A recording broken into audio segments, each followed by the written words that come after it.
नमस्कार दोस्तों, मैं अनुराग ओझा। मैं मौजूद हूं अभी दिल्ली में। हमारे साथ में दुआ सर हैं, तेज तर्रार वक्ता हैं, लेकिन भाजपा की तारीफों का कभी कसीदा पढ़ते हैं तो कभी भाजपा की जमकर बुराई करते हैं। आज नीचे से जानेंगे कि दिल्ली में चुनाव भी है और एक तरफ दलित पिछड़ा आदिवासी मारा जा रहा है। अभी उत्तर प्रदेश में घोड़ी पर बैठने पर एक दलित को अपमानित किया गया, गाली गलौज हुई और मारने वाला मुसलमान था।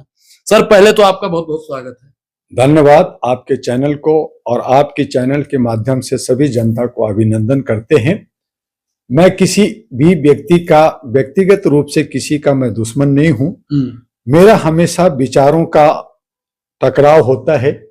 कोई भी समुदाय के लोग हों, कोई भी पार्टी के लोग हों, अगर विचार राष्ट्र हित में नहीं है, समाज हित में नहीं है, तो मैं किसी से डरता नहीं और उस पे जो सच है वो सच को उजागर करता हूं।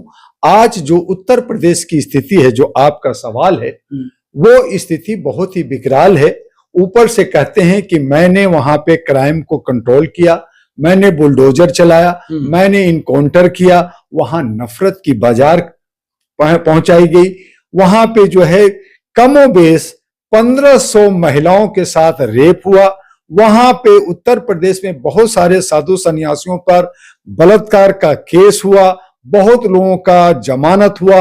और फिर जो अभी 2 दिन पहले, 1 दिन पहले जो उपचुनाव हुआ, उसमें एक समुदाय को कहा गया तुम वोट नहीं दे सकते, मैं तुम्हें वोट देने नहीं दूंगा, घर से बाहर निकलने नहीं दूंगा। घबराइए, आप उत्तर प्रदेश में हैं।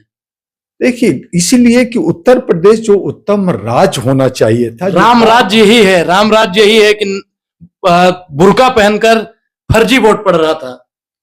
राम राज्य है, राम को लाए हैं और राम के आदर्शों को अगर नहीं मानते, और फिर उसी राम जी ने कहा था कि ऐसा कलयुग आएगा, हंस चुनेगा दाना तुनका, कौवा मोती खाएगा। तो ये अंग्रेजों के औलाद हैं जो आज हमारे समाज को बर्बाद कर रखा है। आज हमें जात पात में बांट करके भाई भाई में झगड़ा करवा रहे हैं और इस तरह से ये राजनीति कर करके मुख्य मुद्दा से भटका रहे हैं। जहां इनको रोजगार की बात करनी चाहिए थी, जहां शिक्षा की बात करनी चाहिए थी, जहां स्वास्थ्य और सुरक्षा की बात करनी चाहिए थी, जहां विकास की बात करनी थी, इन लोगों ने कहा था मैं गांव को गोद लूंगा, उसको विकास करूंगा। किस गांव का विकास किया? इन्होंने कहा था मैं 2 करोड़ हर साल नौकरी दूंगा।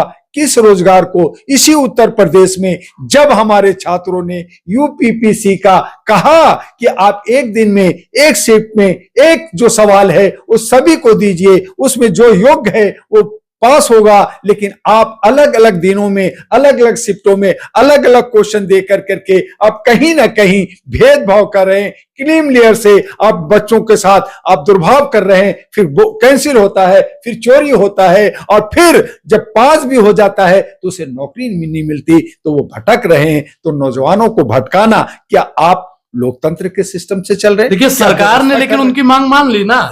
मांग रहे हैं, फिर नहीं मांग रहे। क्या हमने तो सिर्फ कहा था, लेकिन बाकी विभाग नहीं मान रही है। फिर छात्र आ गए हैं, फिर छात्र उस बात पे मांग रहे हैं, फिर आप डंडा मार रहे हैं, फिर आप नहीं सुन रहे हैं। तो इस तरह से डंडा मारने से आप जो है शासन नहीं करते। आप एक तरफ कह रहे हैं मैं सेवा करने आया हूं, मैं सेवादार हूं, और मेरा एक सवाल है, तानाशाही हो रहा है। तो कोई भी सरकार, ये तानाशाही नहीं चलेगी, चाहे बीजेपी का हो, कांग्रेस का हो, ये सब चट्टे बट्टे लोग हैं और इनको बाहर कर करके हमें नौजवान को 65 करोड़ जो नौजवान हमारे देश के अंदर है उनको आगे आना होगा। और ये तमाम जो लोग हैं, चाहे अखिलेश हो, चाहे योगी हो, ये सब के सब दिग्भ्रमित कर रहे हैं और इनको बाहर करना होगा। ठीक कौन है फिर आपकी नजर में? ठीक कौन है? अखिलेश जी बेकार हैं, राहुल गांधी का आपने बात किया तो वो भी बेकार हैं, योगी जी की बात की जाए तो वो भी बेकार है। आप एक चीज बताइए सर, कि अगर आपको कोई गाली देगा तो आप उसे गजल सुनाएंगे?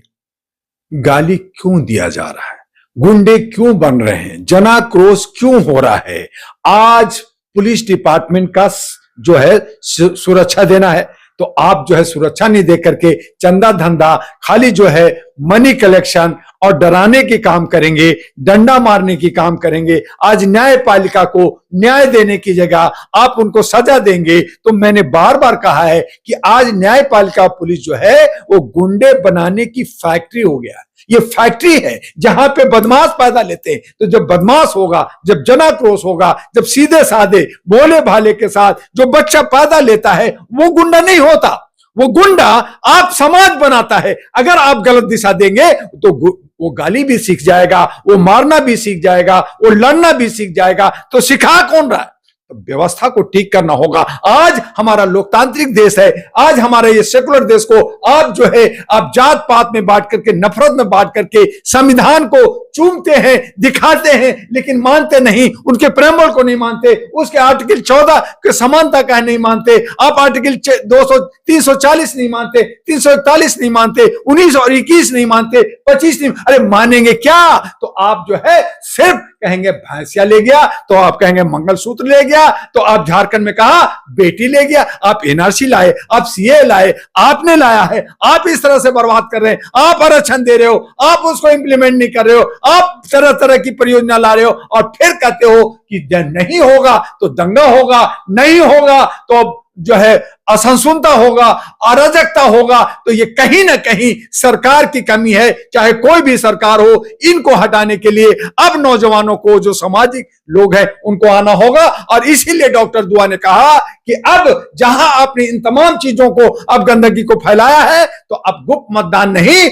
बल्कि जो है खुल्लम खुल्ला मत अधिकार होना चाहिए कि मैं मोदी जी को पसंद करता हूं, योगी जी को पसंद करता हूं, राहुल को पसंद करता हूं, अखिलेश को पसंद करता हूं या स्वयं को करता हूं, सामने आ जाएगा। तो जिसको पसंद किया वही जो है राज करेगा। और अगर हम पसंद नहीं करते, हमारे आधार से, हमारा वोटर कार्ड से लिंक नहीं होता और हमारा वोट का चोरी होता है, ईवीएम में चोरी होता है, तो मैं कहूंगा कि मोदी चोर है, मैं कहूंगा राहुल चोर है। तो ऐसी हालत में हमें नौजवानों को आगे आना हो।